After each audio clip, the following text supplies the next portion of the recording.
ওম শান্তি। আজকের মুরলির তারিখ 6/11/2020। প্রাত মুরলি বাপদাদা মধুবন। মিষ্টি বাচ্চারা, তোমরা এখন ঈশ্বরীয় সেবায় রত। তোমাদের সবাইকেই সুখের রাস্তা বলে দিতে হবে। স্কলারশিপ পাওয়ার মতো পুরুষার্থ করতে হবে। প্রশ্ন: বাচ্চারা, তোমাদের বুদ্ধিতে যখন ভালোভাবে জ্ঞান ধারণ হয়ে যায় তখন কোন ভয়টা কেটে যায়? উত্তর: ভক্তিমার্গে যে ভয় থাকে যে গুরু গোসাই আমাদের অভিশাপ না দিয়ে দেয়, এই জ্ঞান মার্গে এসে জ্ঞান ধারণ করার পরে সেই ভয় চলে যায়। কারণ জ্ঞান মার্গে কেউ অভিশাপ দিতে পারে না। রাবণ অভিশাপ দেয়, বাবা তো উত্তরাধিকার দেয়। যারা ঋদ্ধি সিদ্ধি শেখে, মানে তন্ত্র মন্ত্র শেখে, তারাই নাজেহাল করার, দুঃখ দেওয়ার এইরকম কাজ করে। জ্ঞান মার্গে তোমরা বাচ্চারা সবাইকে তো সুখ দাও। ওম শান্তি। মিষ্টি মিষ্টি আত্মারূপী বাচ্চাদেরকে আত্মাদের পিতা স্বয়ং বসে থেকে বোঝাচ্ছে, সবার আগে তোমরা হলে আত্মা। এই বিষয়ে নিশ্চয়কে পাকা রাখতে হবে। বাচ্চারা জানে যে আমরা পরম ধাম থেকে আসি এবং তারপর এখানে শরীর ধারণ করে বিভিন্ন ভূমিকা পালন করি। আত্মাই বিভিন্ন ভূমিকা পালন করে, কিন্তু মানুষ ভাবে যে শরীরটাই ভূমিকা পালন করে। এটাই হলো সব থেকে বড় ভুল, যার জন্য কেউই আত্মার ব্যাপারে জানে না। আমরা আত্মারাই এই আসা যাওয়ার চক্রে আসতে যেতে থাকি। এই বিষয়টা ভুলে যাওয়ার কারণেই বাবাকে এসে আত্মা অভিমানী বানাতে হয়। এই কথাটাও কেউ জানে না। বাবাই বোঝায় যে আত্মা কিভাবে ভূমিকা পালন করে। মানুষ ম্যাক্সিমাম মানে সর্বাধিক 84 জন্ম এবং মিনিমাম মানে কম পক্ষে 1-2 জন্ম নেয়। আত্মাকে পুনর্জন্ম তো নিতেই হয়। তাই এর দ্বারাই বোঝা যায় যারা অনেকগুলো জন্ম নেয় তাদেরকে অনেকবার পুনর্জন্ম নিতে হয়। যারা কম জন্ম নেয় তারা পুনর্জন্ম কম নেয়। যেমন নাটকে কারোর শুরু থেকে শেষ পর্যন্ত ভূমিকা থাকে, আবার কারোর অল্প একটু ভূমিকা থাকে। এই সব কথা কোনো মানুষ জানে না। আত্মা তো নিজেকেই জানে না, তাহলে নিজের বাবাকে কিভাবে জানবে? সব হলো আত্মারই কথা। শিব বাবাও তো আত্মাদের বাবা। কৃষ্ণ তো আত্মাদের বাবা না। কৃষ্ণকে নিরাকার বলা যাবে না, তাকে সবাই শরীরধারী বলেই তো জানে। প্রত্যেক শরীরেই তো আত্মা রয়েছে, প্রত্যেক আত্মার মধ্যেই পাঠ ভরা আছে। এই কথাও তোমাদের মধ্যে নম্বর ক্রমে পুরুষার্থ অনুসারী বোঝাতে পারে। তোমরা বাচ্চারা এখন জেনেছ যে আমরা কিভাবে 84 জন্ম নিই। এমন নয় যে আত্মাই পরমাত্মা, না। বাবা বুঝিয়েছে আমরা আত্মারাই প্রথমে দেবতা হই, এখন পতিত এবং তমপ্রধান হয়ে গেছি। এরপর আবারও পবিত্র শতপ্রধান হতে হবে। বাবা আসে তখন যখন সৃষ্টি পুরনো হয়ে যায়। বাবা এসে পুরনোকে নতুন বানায়, নতুন সৃষ্টি স্থাপন করে। নতুন দুনিয়ায় তো আদি সনাতন দেবী দেবতা ধর্মই থাকে। তাদের উদ্দেশ্যেই বলা হয় যে ওরাই আগে কলিযুগে শূদ্র ধর্মের ছিল। এখন প্রজাপিতা ব্রহ্মার মুখ বংশাবলী ব্রাহ্মণ হয়েছ, ব্রাহ্মণ বংশে এসেছ। ব্রাহ্মণ বংশের দেখো রাজত্ব থাকে না। ব্রাহ্মণ কুল কখনো রাজত্ব করে না। এই সময়ে ভারতে না ব্রাহ্মণ কুল রাজত্ব করে, না শূদ্রকুল রাজত্ব করে। এদের কারোরই রাজত্ব নেই। ওদের তো তাও প্রজাদের উপরে প্রজাদের রাজত্ব চলে, কিন্তু তোমাদের মতো ব্রাহ্মণদের কোনো রাজত্ব নেই। তোমরা হলে স্টুডেন্ট, পড়াশুনো করছো। তোমাদেরকেই বাবা বোঝাচ্ছে যে এই 84 জন্মের চক্র কিভাবে ঘুরতে থাকে। সত্য, ত্রেতা, দাপর, কলি, পরে সঙ্গম আসে। অন্য কোনো যুগের মহিমা এই সঙ্গম যুগের মতো হয় না। এটা হলোই পুরুষোত্তম সঙ্গম যুগ। সত্য যুগ থেকে ত্রেতা যুগে আসলে তো 2 কলা কম হয়ে যায়। তাই ওই যুগের আর কি মহিমা করবে? অধঃপতনের জন্য কি আর মহিমা করা হয়? কলিযুগকে বলাই হয় পুরনো দুনিয়া। এখন নতুন দুনিয়া স্থাপন হবে, যেখানে দেবী দেবতাদের রাজত্ব থাকে। ওরা পুরুষোত্তম ছিল, তারপর কলা কম হতে হতে একেবারে কনিষ্ঠ শূদ্র বুদ্ধি সম্পন্ন হয়ে গেছে। ওদেরকে পাথর বুদ্ধি সম্পন্ন বলা হয়। বুদ্ধি এতটাই পাথর হয়ে যায় যে যাদের পুজো করে তাদের জীবন কাহিনীও জানে না। বাচ্চারা যদি বাবার জীবনকে না জানে, তাহলে উত্তরাধিকার কিভাবে পাবে? এখন তোমরা বাচ্চারা বাবার জীবনকে জেনেছ, তার থেকেই তো তোমরা উত্তরাধিকার পাচ্ছ। তোমরা অসীম জগতের বাবাকে স্মরণ করো, বলেও থাকে তুমি মাতা পিতা, আমরা তোমার বালক, তোমার থেকেই আমাদের অসীম সুখের প্রাপ্তি হয়। তাহলে নিশ্চয়ই বাবা এখানে আসে, তবেই তো তার কাছ থেকে অসীম সুখ পাওয়া যায়। বাবা বলছে, বাচ্চারা, আমি স্বয়ং এসেছি এবং তোমাদেরকে অসীম সুখ দিচ্ছি। এই সব জ্ঞান বাচ্চাদের বুদ্ধিতে ভালোভাবে থাকতে হবে, তাহলেই তোমরা সদর্শন চক্রধারী হয়ে যাবে। তোমরা এখন জ্ঞানরূপী ত্রিনেত্র মানে তৃতীয় নয়ন পেয়েছ।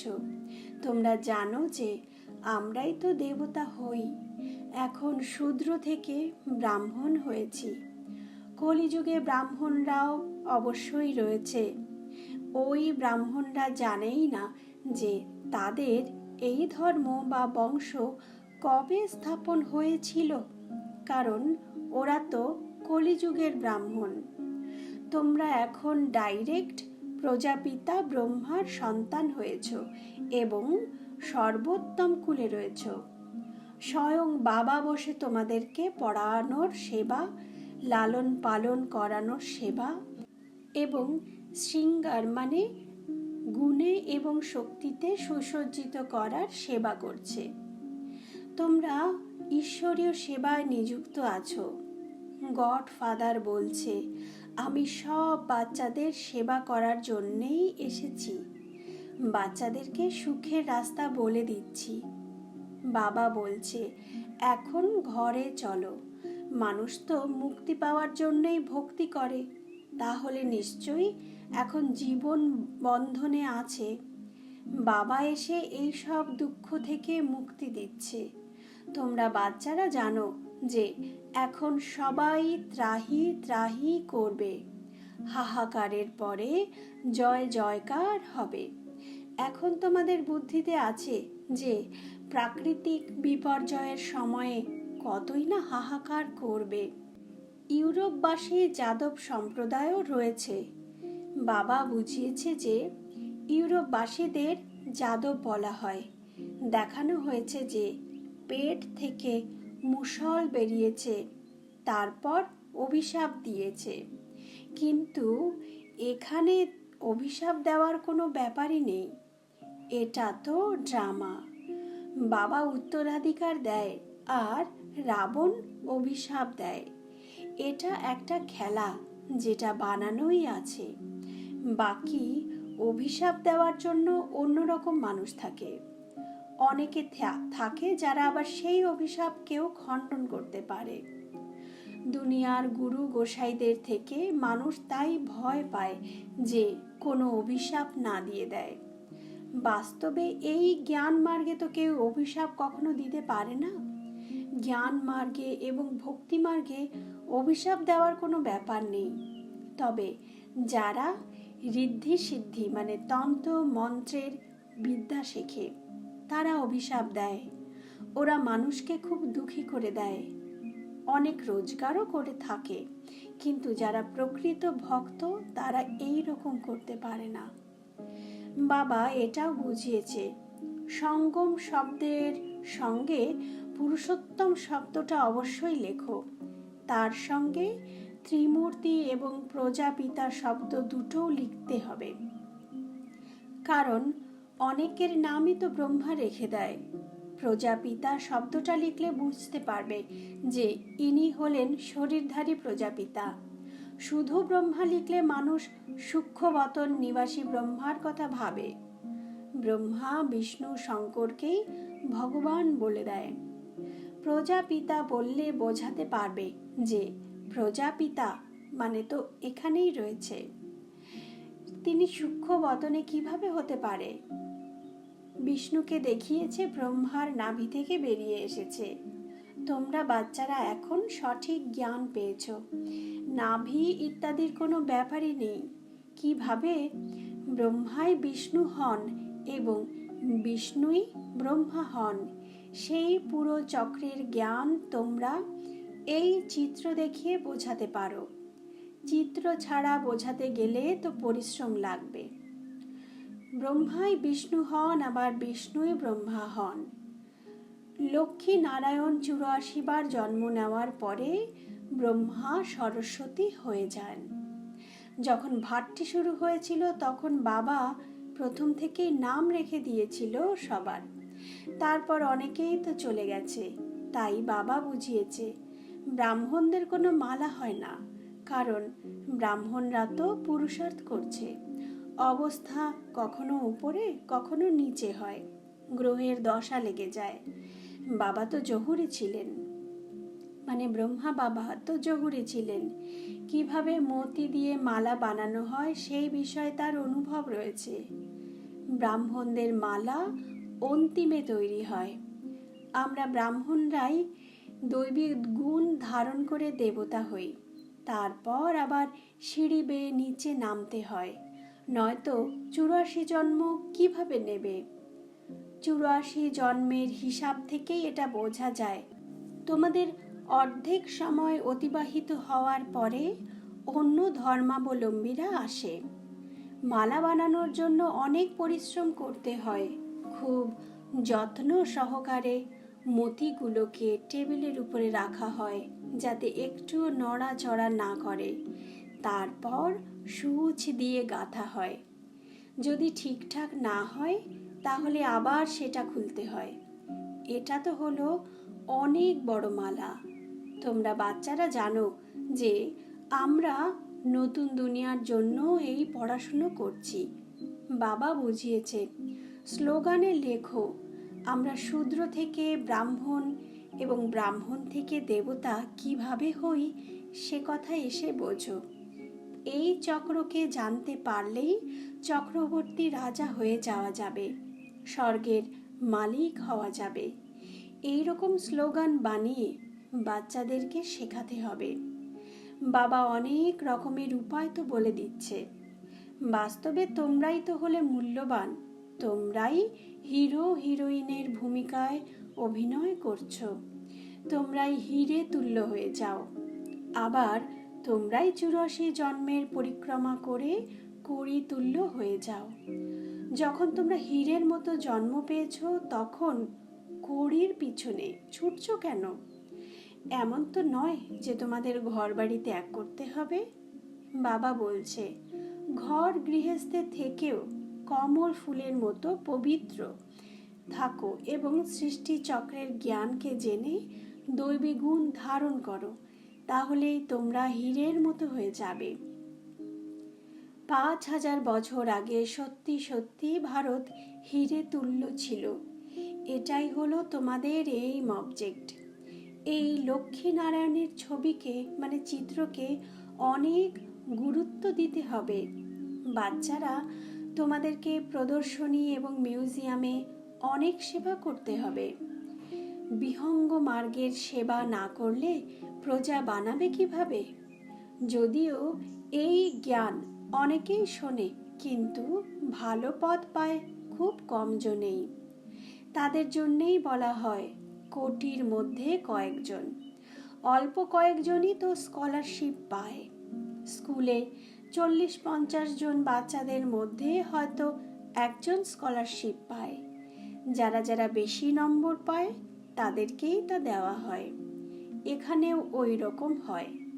অনেকেই বেশি নম্বরের মধ্যে রয়েছে, কিন্তু মুখ্য 8 রত্ন তাদের মধ্যেও নম্বরের ক্রমানুসারে হয়ে থাকে। সবার আগে ওরাই রাজ সিংহাসনে বসবে, তারপর ধীরে ধীরে কলা কম হতে থাকে। লক্ষ্মীনারায়ণের চিত্র হলো নম্বর 1-এ। তাদের রাজধানী থাকবে, কিন্তু চিত্রতে শুধু তাদেরকেই দেখানো হয়েছে। এখানে তোমরা জেনেছ যে চিত্র মানে শরীর ক্রমাগত বদলে যায়, তাই চিত্র দিলে কি লাভ?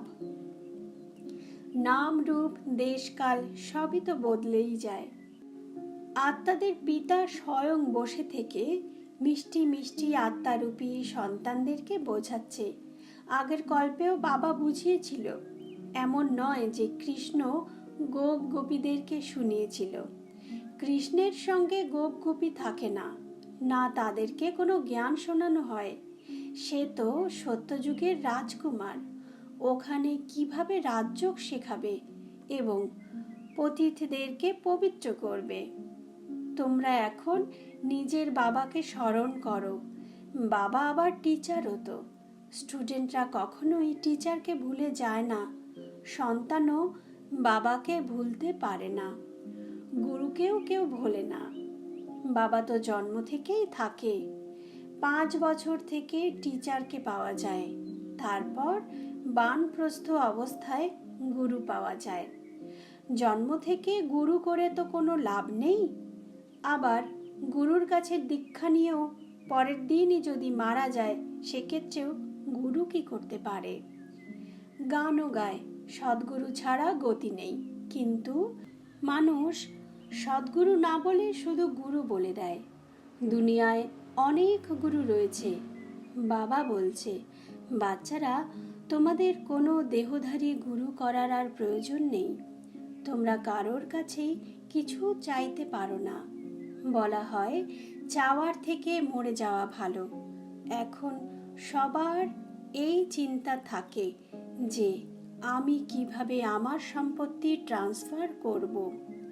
ওরা ঈশ্বরের উদ্দেশ্যে দান পূর্ণ করলে তার প্রতিদানে এই পুরনো দুনিয়াতেই ক্ষণিকের জন্য কিছু পেয়ে যায়। এখানে তোমাদের ট্রান্সফার হয় নতুন দুনিয়ায় 21 জন্মের জন্য। তন মন ধনকে প্রভুর সামনে অর্পণ করতে হয়, কিন্তু তিনি যখন এই দুনিয়ায় আসেন তখনই তো সমর্পণ করা যায়, তাই না?